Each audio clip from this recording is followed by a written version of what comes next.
Hi, I'm Mr. Krason, and welcome to AP US History. This is my 12th year teaching and my second year here at Stagg High School. I couldn't be more grateful and more proud to be here in the district that I grew up in, and I couldn't be more grateful and proud to be teaching the students I have this year. One assignment that students are working on for my class is a virtual locker. And since we don't have physical lockers right now, since students are not physically with us in the room, I figured we'd have a virtual locker. So in the virtual locker assignment, students had to include a couple things about them that reveal a little bit about who they are. So in my virtual locker, I have a guitar and a ukulele, because I do like to play music and actually do play guitar and ukulele a little bit. I'm lucky to be a dad of 2. I have a son who's turning 4 very soon, named Dennis, and I have a daughter named Noelle. She's turning 2 in February. I have a DePaul sweatshirt, and that's actually my undergraduate college. So my undergraduate degree was at DePaul for social science and political science under secondary education. So I did go on to obtain 2 more degrees.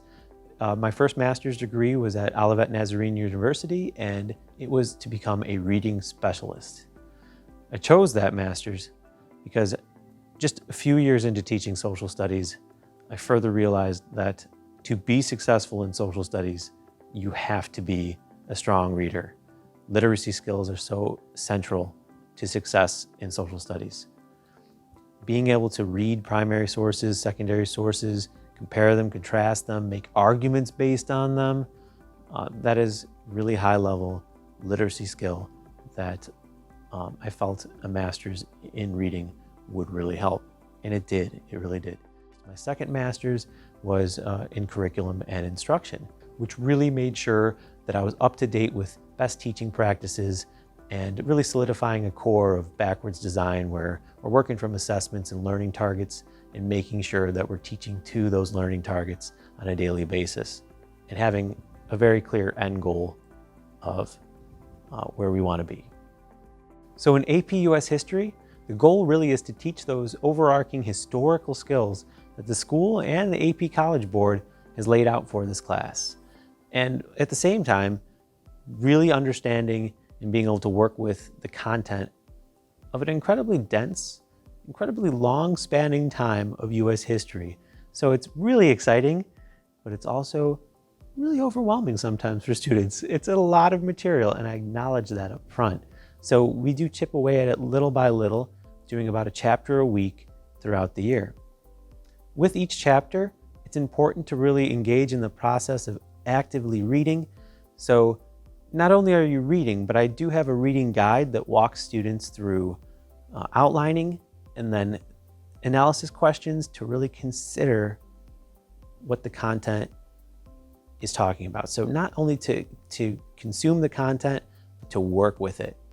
The reading guides are great for going back after you've read it as well and looking back and trying to kind of refresh your memory and quiz yourself to see if you can, really good retrieval practice technique to see if you can recall some of those more complex passages and the intricacies of what they're going through.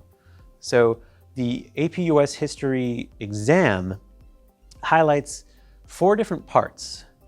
And while teaching content, I'm also teaching to the AP US exams specific components. So the 4 components of the AP US History exam are SAQs, DBQs, LEQs, and the multiple choice.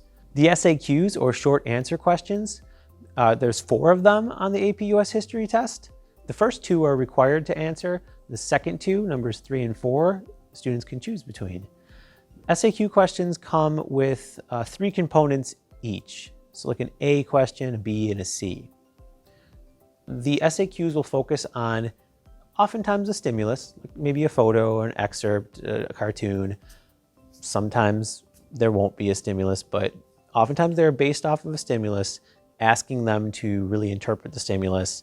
Or if it's like, for example, 2 historians arguing over a specific topic, it might ask you to compare and contrast the two historians' views. So that gives you kind of an idea of what SAQs cover. The LEQs, or long essay questions, are basically considered like a 5-paragraph essay sort of format where no outside information is being given to the student, but they have to pull from memory different examples of evidence that prove a point answering the question given. And then there's DBQs, document-based questions. These give you 7 documents from a specific era of history. Students have to read those documents, source them, and students will know sourcing by the acronym HIP. So we talk about getting hip in class.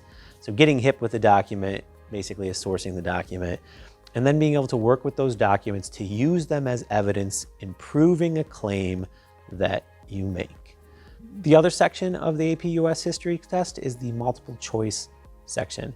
There's 55 questions, and they're all stimulus based, which means there's some stimulus, like a photograph, a cartoon, a passage from a text, a quote from someone throughout history, maybe a historian's argument about a time in history. And students have to read that, interpret it, analyze it, and then answer questions based on that. These questions often require students to bring in outside information, to be able to think of stuff that has to do with the stimulus, but the stimulus itself doesn't give the answer to. So it's tricky. It is really, it's a challenging thing to do, and it's really impressive as students learn to do that skill over time. In this course, we're going to use a lot of primary source documents, but we also have anchor texts, text to build the course around. An AMSCO, the United States History AMSCO book, is the anchor text. We read about a chapter every week, and there's a reading guide that goes with it. The AP US History curriculum is divided up into 9 historical periods, starting with 1491, and 1491 being the year before Christopher Columbus making contact with the New World. That is a significant year because it's prior to any kind of European contact with the Native Americans. So we're looking at how America was right before European contact, all the way up to period 9 that stretches to present day time. In the remote learning setting, it's really important that students exercise respect towards each other and etiquette in all situations. It's easy to say things online that in person, it would be almost impossible to say to someone. So always be courteous and respectful to your classmates. When entering a Google Meet, please make sure that your microphone is set to off, just because when we're starting class, sometimes it can be distracting if students arrive with their mics on, and that might interrupt the instruction that's being given at that point if they're entering late, or just a conversation that's being had between teacher and student about a work or whatever it might be. I also ask that students keep on their video cameras during class. For attendance purposes, it's really helpful, and it's also helpful to be able to make a connection with the student and be able to see them eye to eye and actually have a conversation. Talking to a blank screen that the camera's off is difficult to form connections with. So please keep cameras on during class, if you're remote. When it came to organization before, I used to require keeping a binder. Now during remote learning and just in a digital age, I've transferred over to using just digital everything at the moment. So we are using Canvas as our learning management system, and all assignments have been posted in Canvas, as well as the agendas of what we're doing on a daily basis. So as far as organization is concerned, everything is on Canvas, and students are turning in their assignments through Canvas. Homework expectations are that homework is due and must be turned in by or before the time of the next class period. So if the class period is at 10 a.m., the next day before 10 a.m., that assignment has to be turned in. If a student is late turning in an assignment, in Skyward, I will be entering a 0 for it in a missing assignment just to be able to notify them that the assignment is in fact missing. So that is nothing to panic at this time about. I am allowing late work to be turned in. If it is within the week, I am accepting it at full credit. If it is late by a week, I am removing partial credit from that assignment. So at this time, I feel it's really important to remain flexible. And at the beginning of the year here, first quarter, if a student is absent, all assignments are posted on Canvas. So you can go to the date in modules, look for that assignment, look for that day, and be able to find all the assignments and the agenda of what we worked on that day.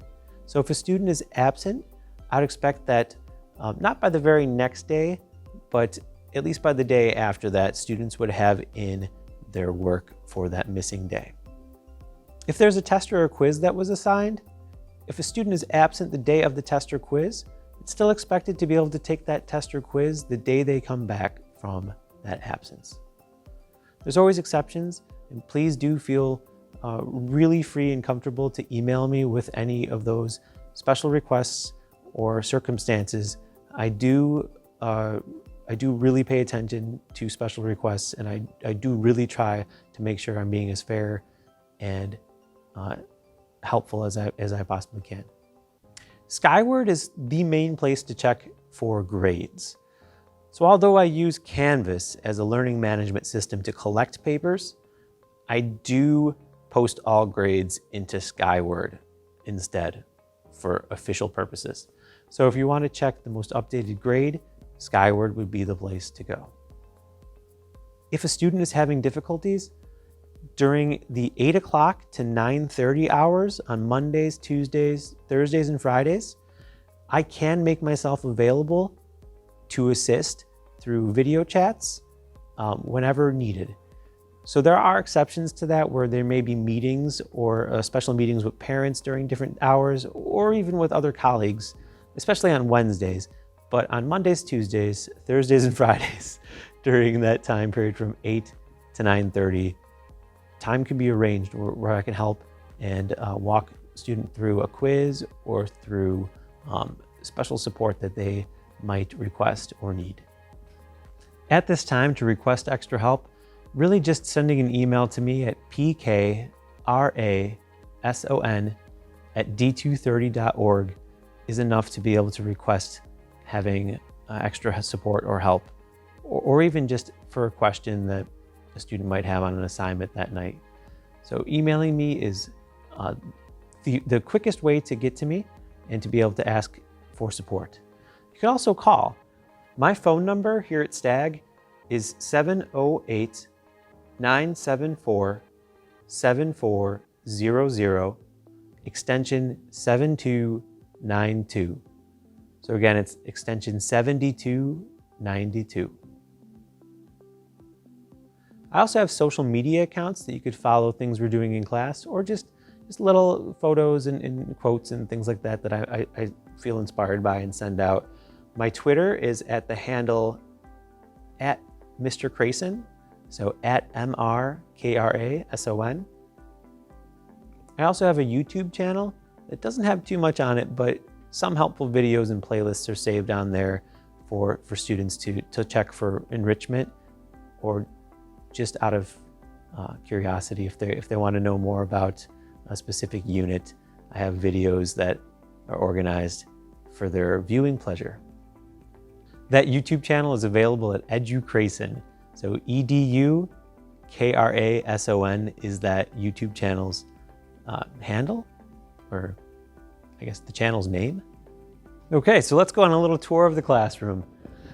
The 25% return to school, stage 2 model of return to school is going to be starting, I believe, to be very, very soon. And when students arrive in the classroom, they're going to notice that their desks are spaced 6 feet or more from each other. And they of course have to continue to wear a mask at all times in the school building, but the seats are also going to be distanced, as you can see. During this 25% stage 2 return to school model, for me, that means about 9 to 13 students will be present in the classroom at any one time. Everybody else would be logging in on Google Meets and joining us remotely, just as they have for the past few weeks. So in conclusion, this is going to be a challenging year, yes, but it's also going to be filled with many celebrations, many victories, many incredible memories, many amazing moments, many accomplishments, and just all around, it's going to be a great year. So I want to assure students that we're doing everything we can to make it a great year, and that we can't wait to have you back. And it means so much to be in this role right now, to be there for you and support you through this time, this class, and this school year. So go Chargers, forever orange and blue. We got this, you got this. So welcome to the 2020-2021 school year here at Stagg High School. We're so happy to have you, and you're gonna do great. History has its own.